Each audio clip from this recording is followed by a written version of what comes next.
மனிதன் தனக்கு இருக்கிற சொத்தை பந்தாவாக காமிக்கணும், தனக்கு இருக்கிற பொருளை பந்தாவாக காமிக்கணும், தன்னுகிட்ட இருக்கிற பணத்தை எல்லாருக்கும் முன்னாடி பந்தாவாக காமிக்கணும். இப்படியெல்லாம் பல மனிதர்கள் வேலை பார்த்து கொண்டு இருப்பார்கள்.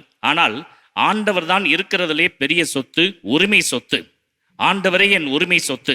அந்த உரிமை சொத்தை நாம் எவ்வாறு ஏற்றுக்கொள்ள வேண்டும், அப்படி ஏற்றுக்கொள்வதற்கு நாம் எந்த அளவுக்கு விழிப்பாக இருக்க வேண்டும் என்பதை இந்த நாளிலே இறை செய்தியாக உங்கள் மத்தியிலே நான் பகிர்ந்து கொள்ள விழைகின்றேன். அன்புக்குரியவர்களே, உலகத்துல இயேசுவுக்காக எதை வேண்டுமானாலும் இழக்கலாம், ஆனால் எதற்காகவும் இயேசுவை நாம் இழந்து விடவே கூடாது.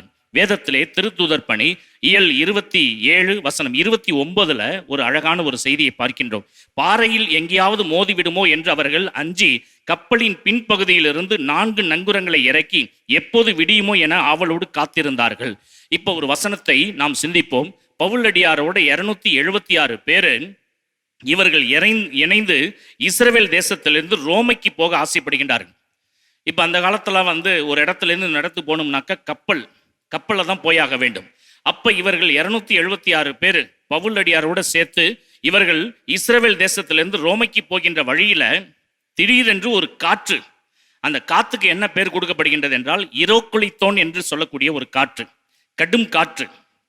அந்த காற்று வீசும் பொழுது அந்த கப்பல்ல எத்தனை நங்குரங்களை இறக்குகின்றார்கள் என்றால் 4 நங்குரங்களை இறக்குகின்றார்கள். 4 நங்குரங்களை இறக்கிட்டு எப்போ பொழுது விடியும் என்று அவர்கள் காத்து கொண்டிருந்தார்கள் என்று வேதம் சொல்கின்றது. பிரியமானவர்களே, இன்னைக்கு நம்மளுடைய வாழ்க்கையில இந்த உலகம் பையூரிலிருந்து பொய்யூருக்கு மெய்யூருக்கு போவதற்காக காத்துக்கிட்டு இருக்கிறோம். பையூர் என்பது ஒரு கர்ப்பப்பையில உருவாகி, இந்த மெய்யூர் என்பது மோட்சம். இந்த உலகம் என்பது பொய்யூர், மாயா அப்படின்னு சொல்றோம். இந்த உலகம் ஒரு மாயா.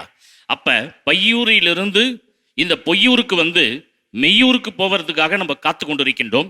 அப்ப நாம் எப்படி விழிப்பாக இருக்க வேண்டும் என்பதை ஆண்டவர் நமக்கு சுட்டி காண்பிக்கின்றார்.